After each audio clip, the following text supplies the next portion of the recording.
presidency has dismissed reports claiming that President Bola Tinubu has replaced his chief of staff, Femi Gbajabiamila, the principal private secretary, Hakeem Muri-Okunola.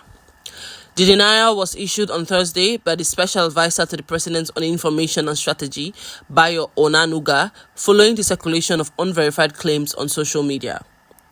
According to the presidency, the reports allegedly sourced from so-called insiders are entirely false and should be disregarded by Nigerians. Onanuga stated that Femi Gbajabiamila remains the chief of staff while Hakeem Muri-Okunola continues in his role as principal private secretary.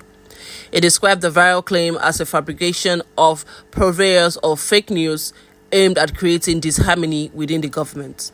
The presidency also cautioned media organizations and social media users to verify information before publishing or sharing, emphasizing the need for responsible journalism. This is Flip TV.